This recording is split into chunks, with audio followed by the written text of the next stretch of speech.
great. Well, here we are. Last session of our romp through Christian history. It's only taken us 32 times to get to the 21st century. Of course, most of the 21st century hasn't happened yet, but some things have happened, and we kind of know where we are, and we kind of have some trend lines of what we might be able to expect. Of course, the future is always very nebulous, but there are also trends in Christian demographics, especially, that are really, demographics are much more predictable than, you don't know what's going to happen with pandemics and things next month or next year, but demographic trends, unless there's something dire that happens, you can kind of make some guesses. So we'll look at some of that today.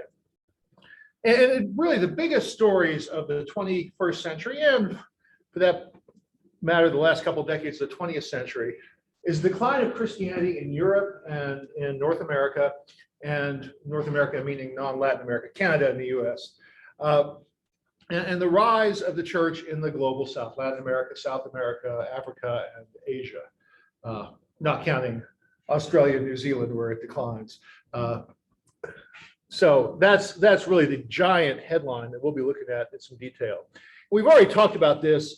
We've seen some indicators of this. I talked before in the 1800s that, or the 1700s, those early missionary movements were not significant in making a lot of new converts. That started up after 1800, and really in some ways after 1900, those missionary efforts started to really bear some fruit. In 1800, if you took a snapshot, most Christians were either European or living in a European colony or on the periphery of said colony. And we quoted this a couple of weeks ago, but let's quote it again here.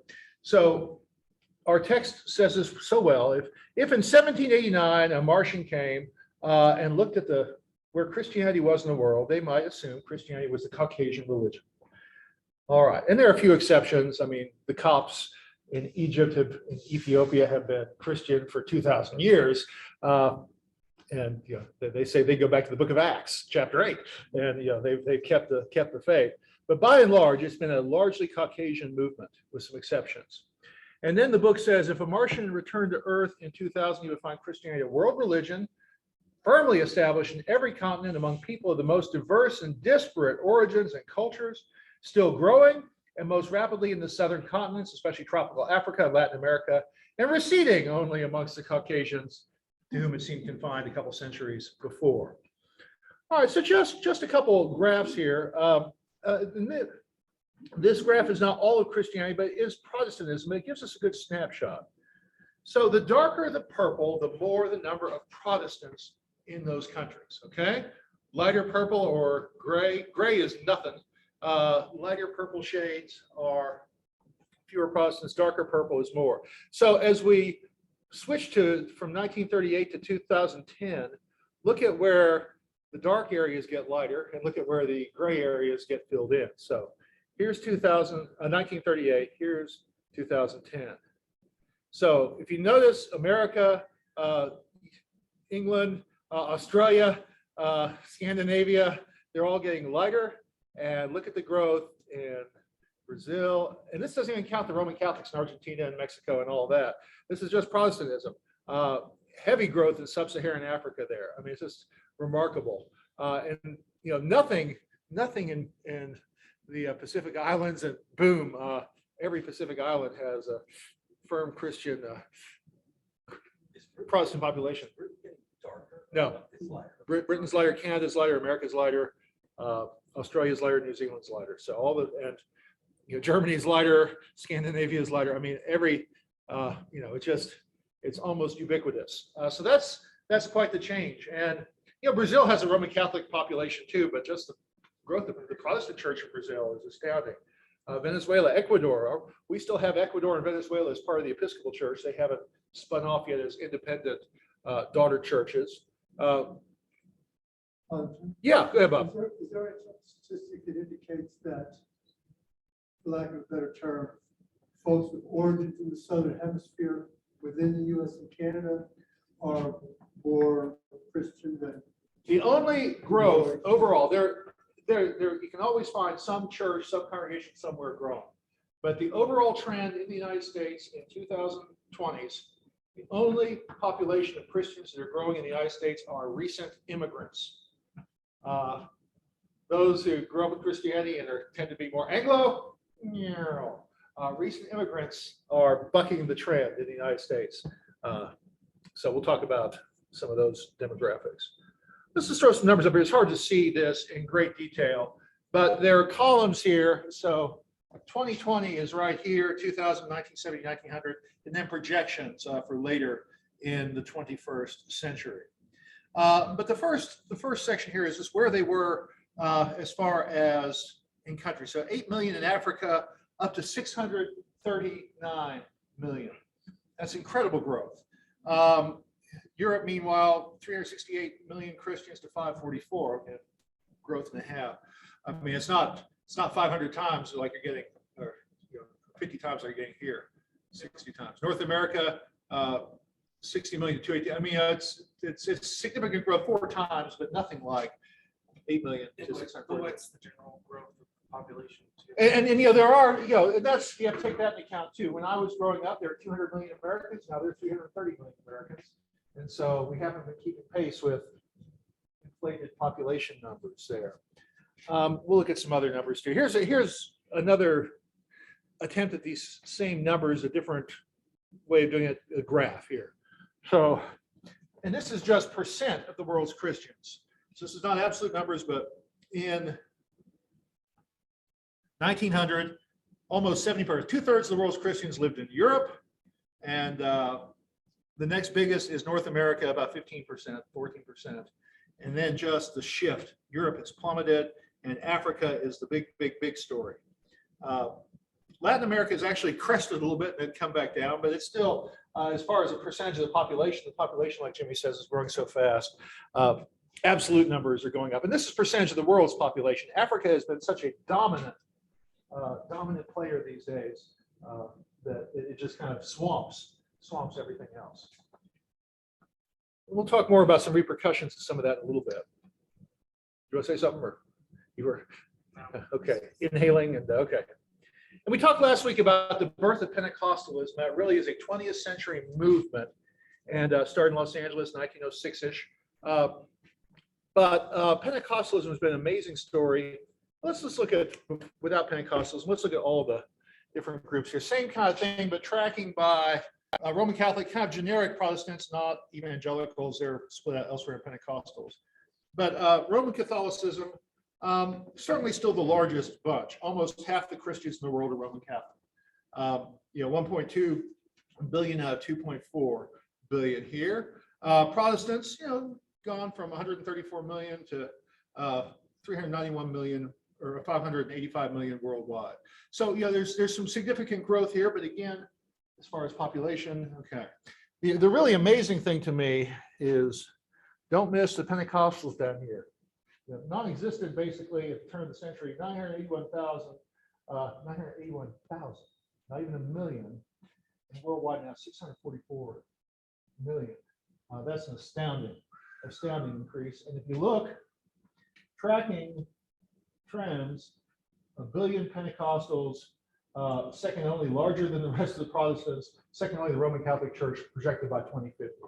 So Pentecostalism is a gigantic movement.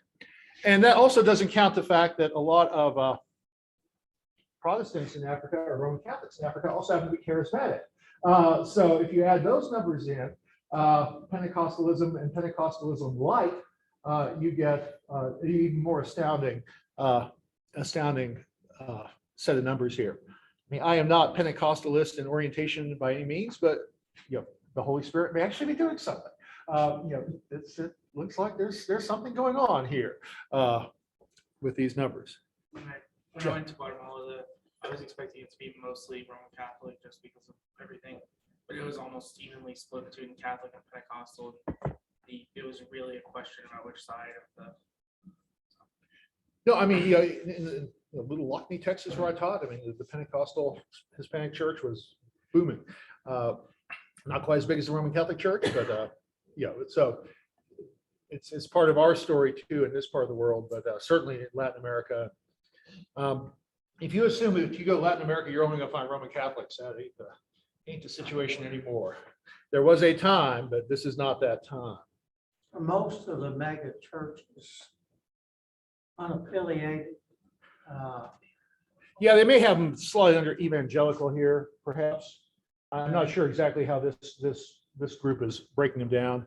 One of those two, but and the mega, even mega churches are declining on average. Now, any one congregation could be bucking the trend and doing very well, but even overall, unless you are made up of largely non-white immigrants in America, Christianity is declining. You're part of that story. For years, when I was first out of seminary, even the white Pentecostals, and the Baptists kept growing in the 90s, and the Assembly of God kept growing in the 90s, but even they have now crested and are heading the other direction demographically amongst Anglos. Yeah, Trey. When I was growing up in El Paso, it's common for people to have maids from Mexico. And the first maid that we ever had, we were shocked to find out she was Seventh-day Adventist. What, you don't fit into my stereotype of you? Oh, wow, shocking. It's like Everybody was Catholic. yeah, Or yeah. Jehovah's Witnesses, sometimes a lot of Hispanics. Yeah, I mean, all those, you just can't paint people with a broad brush anymore. Right. Well, let's talk a little more in depth about U.S. Christian numbers here. We looked at this graph last week and some of these graphs will measure slightly different things. This graph measures religiosity, how active people are in their faith, and some are how often you go to worship and things like that. But the overall shapes are the same, even though the numbers, the curve may be here and there a little bit different. But we talked about the 50s and 60s being the real pinnacle of Christianity in America, and they really were.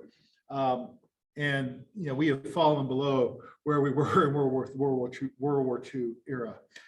So it's been an interesting time to be a priest in the midst of these kinds of demographic changes. And I mentioned this. Let's pull this back out. When we were talking about the 300s and Constantine making Christianity legal, I talked about how from 313, when Christianity became legal, until the 1960s, in Western culture, in Europe, in North America, Canada, US, church and state would be cozy with each other. Sometimes they would be really connected. Sometimes they'd be kind of connected. But in the 1950s, they weren't officially connected, but we put under God in the Pledge of Allegiance. We put in God we trust on the money. You would learn Bible stories. Blue laws, I'm sorry. blue Laws and those kinds of so really until the 1960s in Western culture, to some degree or another, church and state were kind of pulling the same direction. Now the big book 1989 was Resident Aliens. I talked about this back when we were talking about the 300s, but their thesis is kind of just to be cutesy. That ended on a Sunday evening in Greenville, South Carolina in 1963 when the movie theater showed a movie on Sunday evening. And Will Willimon, who later became a Methodist bishop, talked about sneaking out of his Methodist youth group. They showed up at the Methodist youth group to be counted and present, and then they snuck out the side door and went to the movie theater. Can you imagine going to a movie on Sunday? What a novelty that was. And so he talks about that for him, that really, in his own childhood, that marked the shift, that no longer was society going to protect Christianity. And I remember Albertsons, the toy aisle was taped off on Sundays if you went to shop there. It's the beer aisle. Beer aisle, yeah. In the 1950s. I'm younger than you are, Trey, so sorry. Yeah. Go ahead. In the Wendell Welch told me in the 1950s, his father was a Baptist pastor here, and Wendell went to see a movie on Sunday afternoon. And that immediately was reported back to his mother. And what was Wendell doing going to the movies on Sunday afternoon? The pastor's son do that. Oh, wow. Yeah. Wow, that's hilarious. Well, Hauerwas and Willimon writing, I gave this quote before too, but their description is really good. Think about the 1950s with this quote or before. Church, home, and state formed a national consortium that worked together to instill, quote, Christian values, unquote. People grew up Christian simply by being lucky enough to be born in places like Greenville, South Carolina, Willimon, or Pleasant Grove, Texas, Hauerwas. So you got Christianity with the water. Now, Was it good Christianity? Was it strong Christianity? Well, maybe, maybe not, but at least it was some form of Christianity.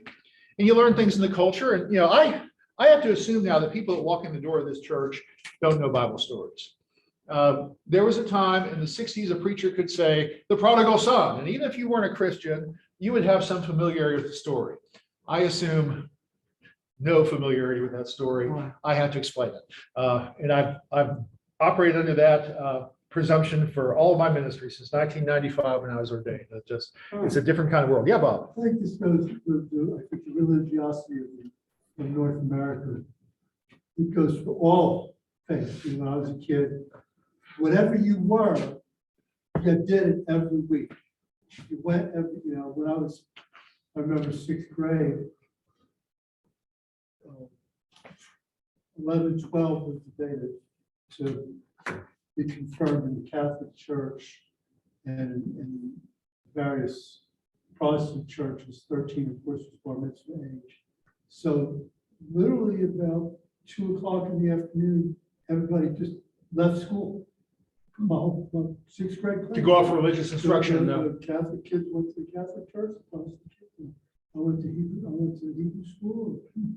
It just everybody went wherever you went. Everybody went. And Attend the church of your choice. But by golly, you need to be in one of them. Or the synagogue if you're in I don't know the figures of literally didn't know anybody. That's not true. There were 2 kids at prep school from Turkey. So, Okay. but I don't know if the figures would be the same for Islam. We're going to talk about Islam in a minute. They're different. They're different. But even in Lubbock, Texas, even in 1979-80, my junior year at Lubbock High, they were still having Bible reading. The daily scripture verse is blank. Now, the way they got away with it, the principal or a teacher didn't read it. A member of the student council did. But even that was that was slammed down. But we were one of the last holdouts probably in the country for having a Bible verse come over did reading a Bible verse really help Lubbock High's religiosity? What kids are really waiting with bated breath for the daily Bible verse from the student council? Probably not too many, but In the late 50s, at high school football games, at least Monterey, the prayer before a football game was done by a student. And even when I taught in I never Lockney in the thought about late that 80s and too. 90s, we still had student-led football game prayers. I believe had prayers in football games and stuff, and I remember they were getting pressure to stop it, and they kept interviewing the people on the school board, and Ross was always shaking out his head. They sound so ignorant, and they kind of did, but then what they decided to do, since they couldn't do it anymore, that people in the stands would just, on somebody's mark, everybody together do the Lord's Prayer. And that lasted for a little while. And they had, around that time, they had the meet around the flagpole before school, and kids would gather. Now we just have a moment of silence. Moment of silence, generic. Well, one thing, I did not show this last week, but this is America's church adherence. Now, this is a little bit different than the religiosity. This is whether you consider yourself a member of a church in America. And this goes way back. So this is 2000. This is 1775. And so the 1950s would be in here. So actually being members of churches actually kept going up a little bit, even while things were cresting and starting to decline. But that was not the case for much of our history. And so, remember I've said that before, those of you growing up in the 50s or 60s like me, we grew up in a bubble of Christianity. That was not the norm. And we think that's the norm for America in all times, all places, and all ages. And it's not. It's been a relatively recent thing the past 60 years and then declining. So, lost the. But people also back in the olden days were a lot more rural. If they didn't live somewhere where there was a church. Sure. And we talked about the great, the Second Great Awakening and, all the stuff going on in Kentucky and Tennessee and planting Christianity. And, that certainly is, some of that's reflected in some of those increases there. In the Civil War, kind of blips up a little bit and then back down and then back up again. So, planting churches certainly helps. Yeah, Gordon. Jim, I don't want to get too political, but when you went over that last week, I started connecting some dots Okay. on our previous president's Make America Great Again. Uh-huh. I wonder if he was appealing to the bubble that people experienced. And he was saying, we need to go back to that. Back to the golden days of the 1950s In and the 60s. Yeah, And- yeah. And as you said, that never happened. And It was a great appeal, obviously. yeah, it got him elected. So I Yeah, mean, yeah. certainly, it moved voters, a certain group of voters. You bet, you bet. But that's the bigger shape.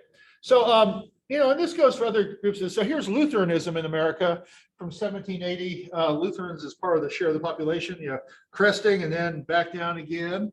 Other things, what did I put? Oh yeah, number of churches of Christ. So conservative denomination, number of buildings that they built, new churches, cresting, and then back down again. So part of the crest, kind of the 50s, 60s, Okay.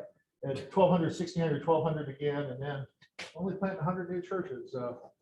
So I mean, this is not just a mainline story. This is American Christianity.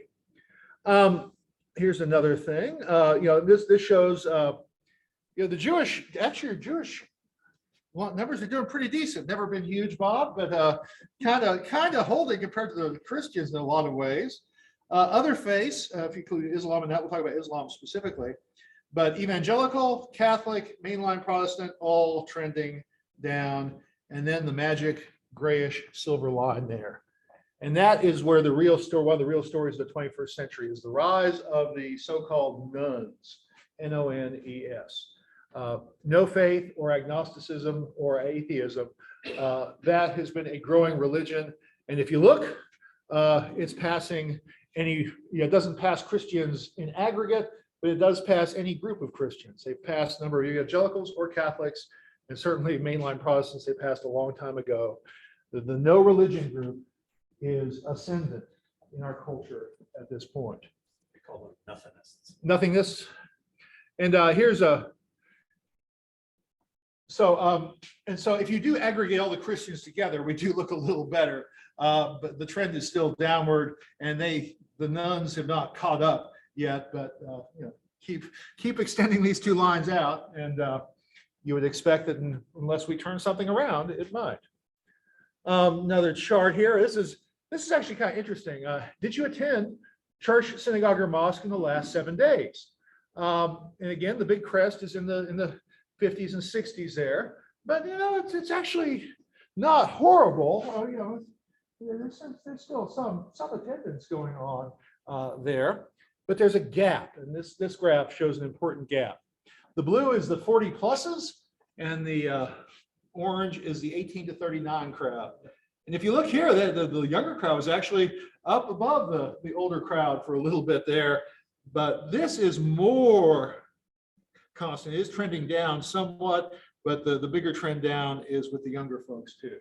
That's why I'm tickled pink every time I see a college student, a law student, a medical student show up at St. Paul's. They are bucking the trend of their generation, and we are glad to have them. Yeah. Does the nuns count the people that say, I'm spiritual, I'm not religious? Probably, unless they say I'm a Christian, yes. And unless they're claiming Christianity, it depends what they're asking to, whether they're asking worship attendance, whether they're asking church membership, whether they're asking, do you affiliate with do you identify as a Christian? Different pollsters have different questions, but yes. Here, there are some regional differences. And so the dark blue is more than half attending church, any given as 2014. So Utah's the only one that shows up there. We consider ourselves the buckle of the Bible Belt. Y'all, we ain't. Look at the next darkest group. The deep south here. We do not hit. Now I'm sure Austin drags us down. The Metroplex drags us down. Those heathens out there. Anybody on I-35 or east of that in Texas is suspect.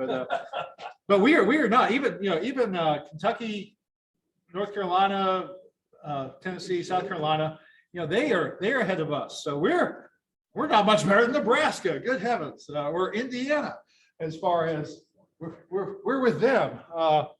And then California, New York, and boy, look at Vermont. Those live free or die Vermonters, the lowest bunch there. Okay, So there are regional differences, age differences, but we are not a growing movement in the US at this point. Okay, now, so we talked about the growth of the nuns, the growth of spiritual but not religious. Also want to talk about the growth of moral therapeutic deism. When you talk about Christianity, are you really talking about Christianity, or is it something less than that? Moralistic therapeutic deism. How many of you have heard of that? So, all right. So a book came out in 2005. It was focused on teenagers, but teenagers don't learn things in a vacuum. The research was on teenagers. But when they really looked at what individual teenage Christians believed, they really didn't believe classical Christianity. And so the writers called it moralistic therapeutic deism. They coined this term. Moralistic meant you were supposed to be good. What does your faith mean? Well, you should be good and not bad. Therapeutic, the whole point of religion is to make you happy. Self-help and make sure that you have a good, happy life. And deism, yeah, there's a God there, but he doesn't really matter much in the day-to-day operation of things. Now, they're not interviewing pagans. They're interviewing Christian youth. And again, Christian youth got it from somewhere. So when you go through their book, they kind of, the moral therapeutic deism, kind of 5 things that they would say. So there is a God. God exists. God created and ordered the world. God watches over human life.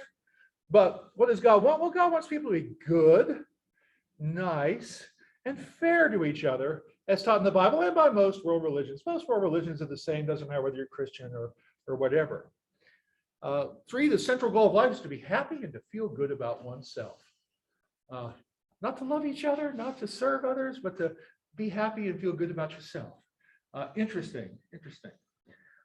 Number 4, God does not need to be particularly involved in one's life, except when God is needed to resolve a problem. Oh, God's there in the break glass in case of emergency category, maybe. But day to day, God's really not that important. And good people just kind of go to heaven when they die. It's kind of an automatic thing. If you're good, you go to heaven. It's not about faith in Jesus Christ. It's not about just whether you're good. Okay. Now, this may all be true, but this is not classical Christianity. And again, these kids did not learn this in a vacuum. This probably has infiltrated our pews with adults as well. And one of their quotes, when you talk about this kind of faith, God's something like a combination divine butler and cosmic therapist, always on call, takes care of any problems that arise, professionally helps people feel better about themselves, but does not really get too involved in the process otherwise. Kind of out there for emergencies.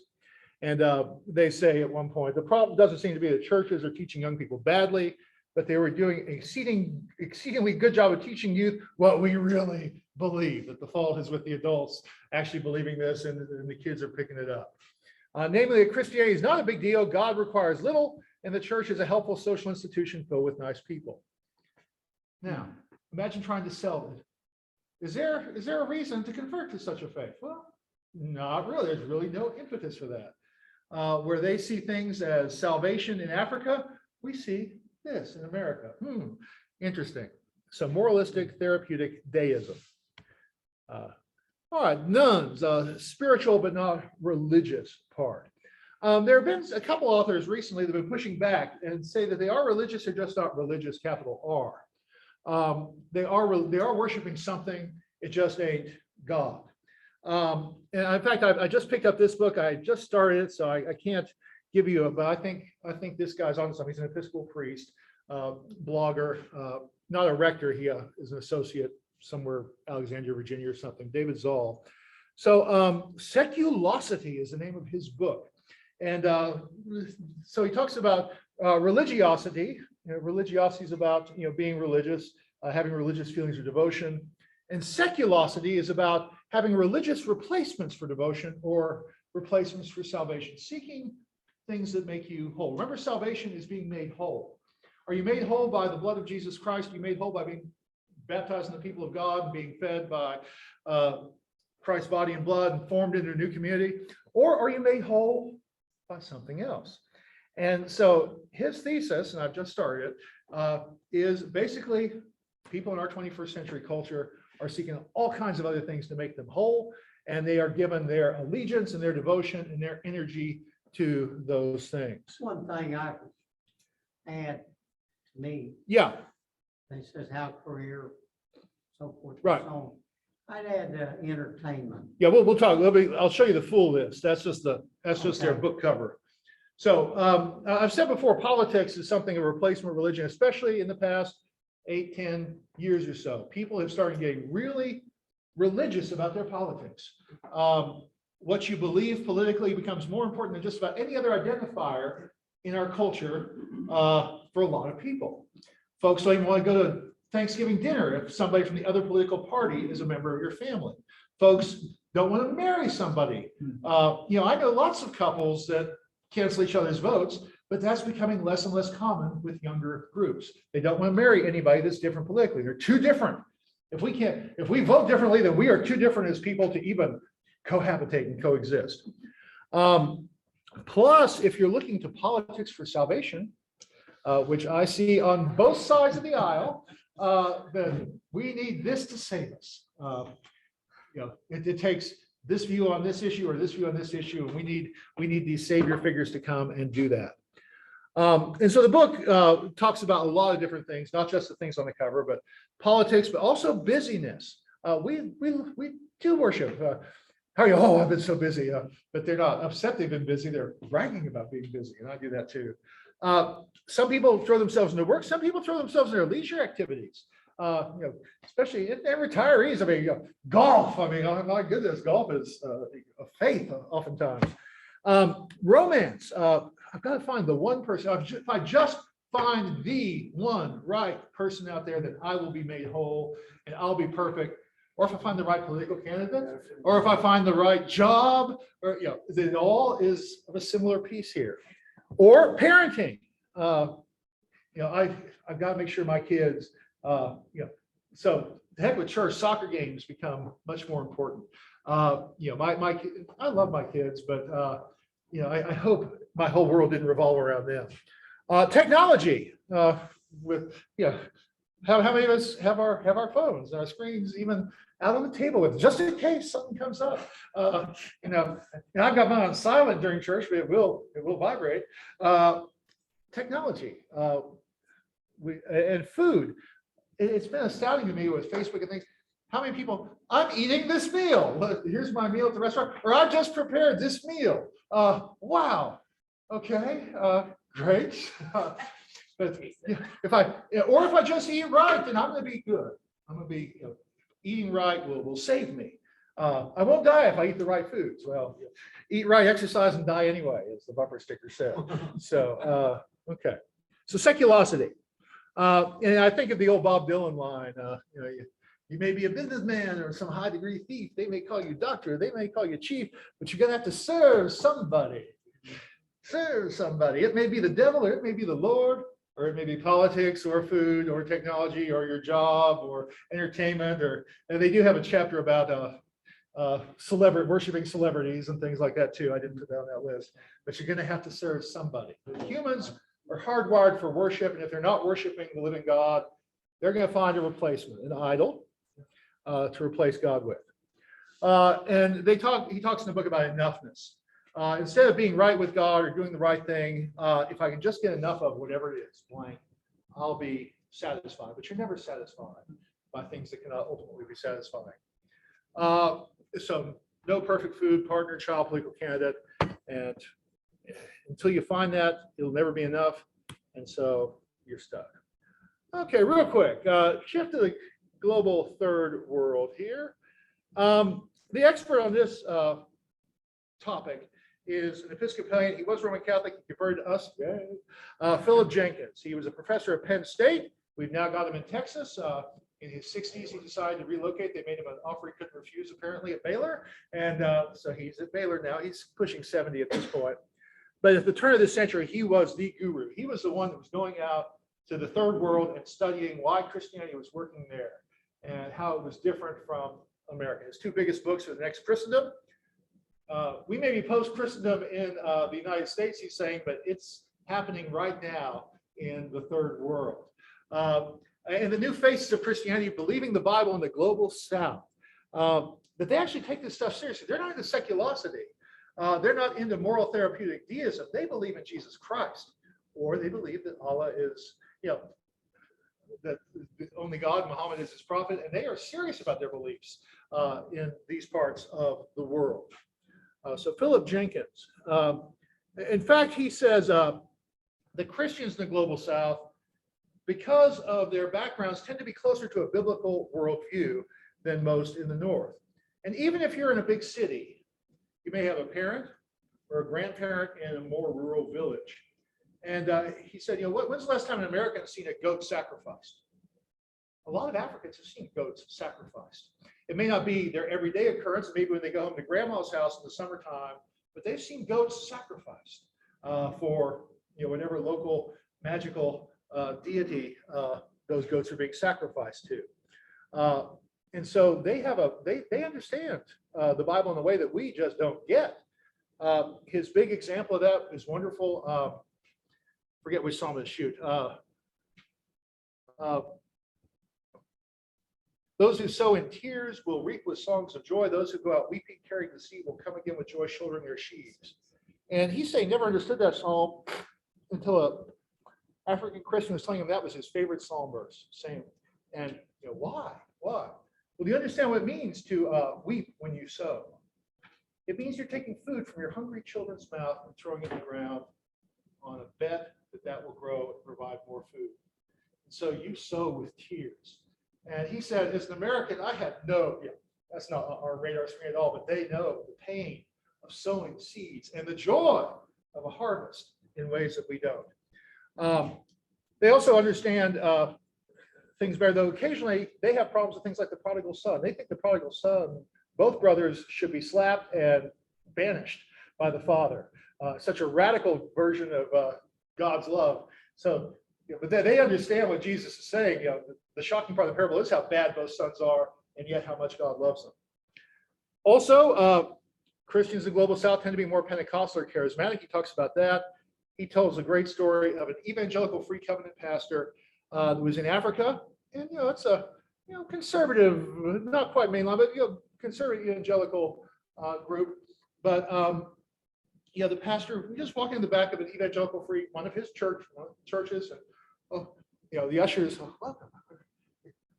You're from America? He's from America. He's from America. The word bubbles up to the pastor up front. Oh, you're a pastor? And the pastor stands up. We have an American pastor, and they're like brothers and sisters. Brother pastor, come forward. Why don't you lead us in today's exorcism? And the guy was, and he said, well, he wants to have the exorcism before, but we're Pentecostal and charismatic. Whether you're Roman Catholic or Episcopalian or evangelical free covenant, you're more likely to do those kinds of things. Interestingly, global South Christians tend to be more liberal economically and politically. They don't like colonialism. They don't like third world debt and those kind of things, but they are much more conservative over things like sexual morals. So it's kind of interesting juxtaposition.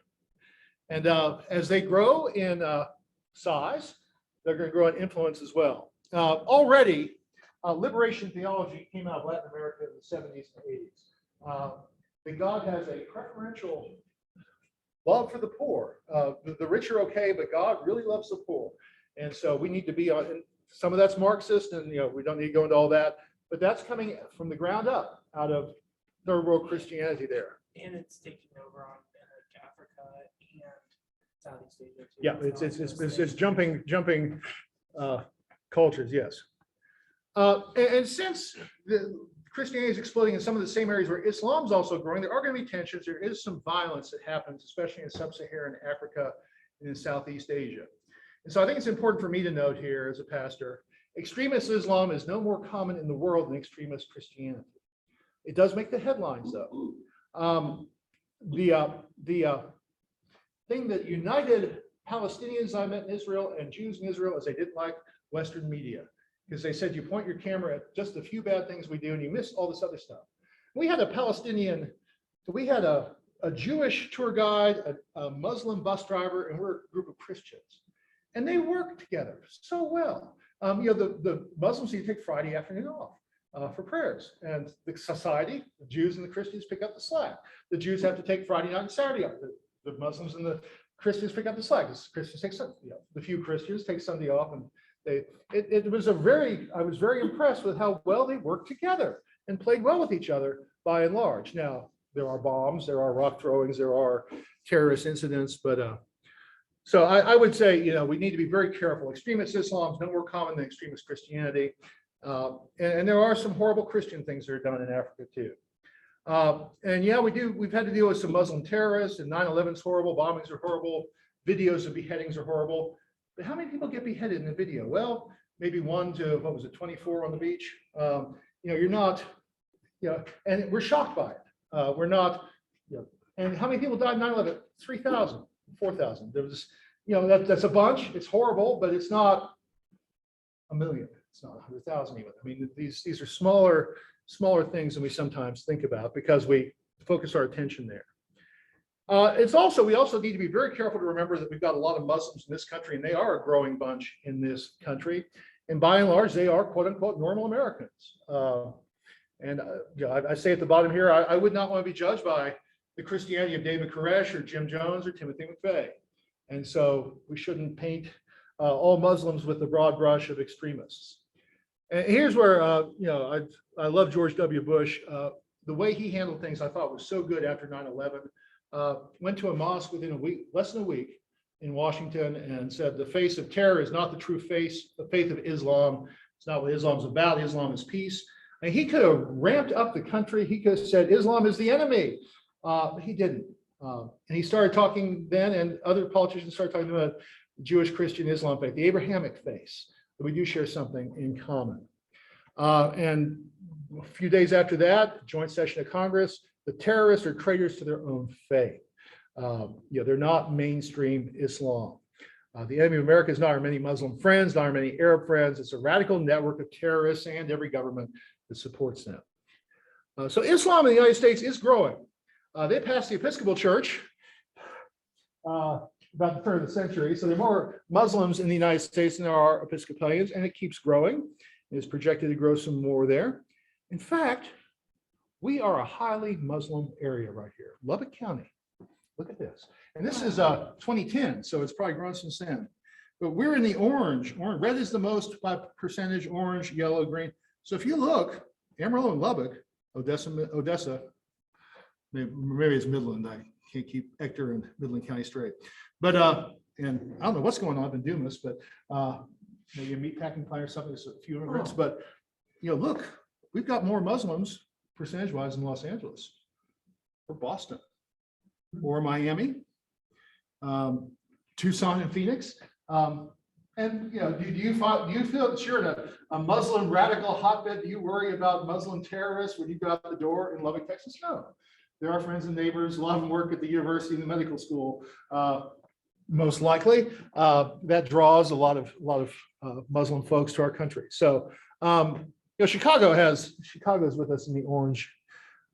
New York is with us. San Francisco, we got more than San Francisco, but not more than San Francisco Bay, which is interesting. But anyway, so remember, by and large, Islam is a peaceful religion. There are friends and neighbors, even in Lubbock County. Having said that, though, I've said this before too, though, the greatest number of Christian martyrs was in the 20th century, and the 21st century is on track for that. Where radical Islam and extreme Christianity do butt heads in sub-Saharan Africa, that's a problem. Plus all the martyrs of communism, Khmer Rouge in Cambodia. I mean, China. There have been a lot of martyrs in our lifetimes. This is important, though. So the weight of Christianity is now in the South. It's funny they put Australia and New Zealand in here. Okay, they're not the big story, but look where the size of Christianity is. So we are fading. These areas are growing in weight. And as they grow in weight, they're going to be speaking more and more for Christianity. Folks are not going to be listening to the American bishops so much anymore. They're going to be curious what the African bishops are going to think. In fact, there's a wonderful, this came out, I found this very helpful. It was a Bible commentary, one volume. It was written by 70 African scholars. Wow. Yeah, and just very helpful to get their perspective, because they do read the Bible a little bit differently than we do. In some ways, it's more conservative. In some ways, it is closer to the original viewpoint. In some ways, it's more radical and more liberal because they are pushing justice and things like that in ways that the average American Episcopalian might not be so, at least in this part of the world, so interested in. So fascinating that enough of them to. So this is the attempt to introduce American Christian ministers to African thought. Helpful book. Also, global South countries have started sending missionaries back to us. You know, and think about the number of Roman Catholic priests who are not native U.S. citizens. They would fall apart if they didn't have missionary priests coming from other parts of the world. And we've had some African Anglicans coming too to help supplement us. All right, just a couple more slides here. So another group, we don't think of them so much as the global South, but a real explosion of Christianity in South Korea. 1900, less than 1% of the population and growing to almost a third of the population of Korea, South Korea, over this time. That's remarkable. And you know, even the Korean War, only 8%. And then, I mean, really, some of the biggest churches, in fact, the biggest church in the world is in South Korea. So Wow. a heavy. Soccer stadiums. Yeah, they have like 150,000 members or something ridiculous. They're just Kind of church. they meet in it's evangelical. They meet in a soccer stadium for their big services, and they have small groups that meet for Bible study and things. And a lot of small groups in a church that size. So, whole different scale. I mean, even the scale. You know, our Episcopal bishops. You know, our bishop, if he does 10 or 15 or even 20 confirmations, that's a heck of a lot. I mean, we had 12 confirmations a couple of years ago for the bishop, and that seemed like a bunch for us. They will often do confirmations in Africa, Anglican confirmations, and they'll do a soccer stadium, and he might do 5,000 confirmations. And if you're a bishop in Nigeria or Uganda, and you have a couple assisting bishops, and you know, you're hours and hours and hours in the soccer stadium confirming new Christians. Whole different scale than what we got. One last piece. Let's talk real quick about China. China officially is persecuted. The government is not pro-Christian, but they're trying to keep a lid on Christianity and to make sure that the Christian church in China follows governmental restrictions and lines. It's fascinating right now. The government of China says there are 44 million Christians in China. Most estimates are double to almost triple that. They're probably 100 million to 120 million, but the Chinese government doesn't want to admit to that. And a lot of them are house churches, underground, that kind of thing, instead of being in the official state-sanctioned churches. But 120 million right now, with Christianity in America going like this. Go ahead, Jimmy. Oh, the Chinese cardinal, the Catholic cardinal, was arrested recently because the government's trying to maintain everything. They are trying to maintain control. There has not been a lot of executions or anything like that with Chinese Christians, but it's harassment at this point. How can their church is over, aren't they? Some of them are. If you're not in an official state-sponsored church, you know, you don't have the protection. And so that's, you know, get with our program and be a Christian according to our dictates. If the trends continue, the thought is that since they're growing about 10% a year in China, they're around 2030, they're going to pass the United States in number of Christians. Now, as a percentage of their country, you know, that's still not a huge percent, but you've got, what, 1.4, what's their population now? 1 billion, it's big. So, you know, 200 million, 300 million, it's not going to be the majority by any means, but it is growing incredibly there. So China is kind of the next big story in Christianity. All right, so that's it. Next week's topic is nothing, because we're done. In the fall, we'll look at the book of Revelation, and I think I'm going to think about what Trey said, and also when they do reference something like Daniel, we may take a little deeper dive into Daniel or Ezekiel or something, because there are some popular things in there. Yeah, Gordon. I read the book. Yes. And what I didn't find in the book, in the mission movement, was anything that mentioned para-church organization. Interesting. Nothing. That was very surprising. Well, and certainly that'd be something you would look for, having been Right. involved with that. Humanitarian Mission, China Inland Mission, all of these groups that function outside the church because the church was so restricted. Yeah. They said, "Psh, we're gonna do it ourselves." And, that's certainly what's happening in China. And certainly we've had parachurch movements that have been very big and successful in the United States as well. If you notice that demographic breakdown, they had a lot of independents and others, not just, not even under Protestantism, but starting to break it out separately there. So that probably is a flaw of that book. That book was actually, it's been layered up since the 1980s, and some of the articles get revised and some don't. And they're all by different authors with one editor over the whole schmear. Yeah. So that might, it might not hurt to send a letter to the publisher and just say, well, what about parachurch organizations? It's hard to neglect. Yeah, I think that's, and Zondervan's a Lutheran publishing house, and so maybe that's a good thing to. Okay. I've sent in a number of errata that I found in that book, and they were very receptive. So, I mean, plus they want to sell more books, because if it's used as a college textbook, you don't make money on old editions. You want a new edition with another chapter. That's right. So. Add a couple words. So you may very well get a chapter in there, Gordon, with that suggestion. Okay. That's a good thought. Anything else? Well, we will pick up in September at some point. Renee and I are going to be gone a couple Sundays in September, so I'm not sure what week we'll actually start the class. We may wait till we get back instead of doing it for a week or two and then stopping for a couple of weeks.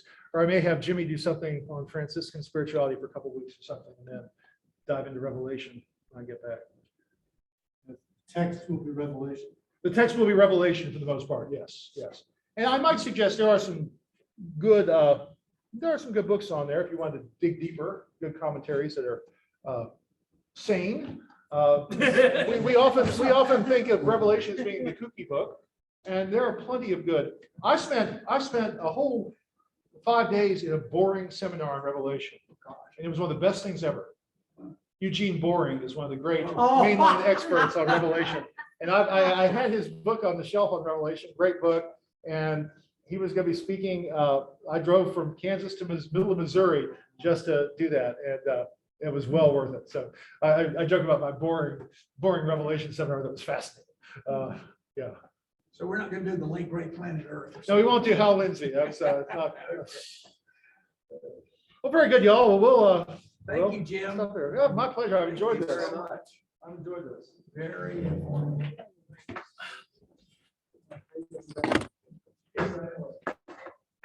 Where is she going? I'll see you in the fall.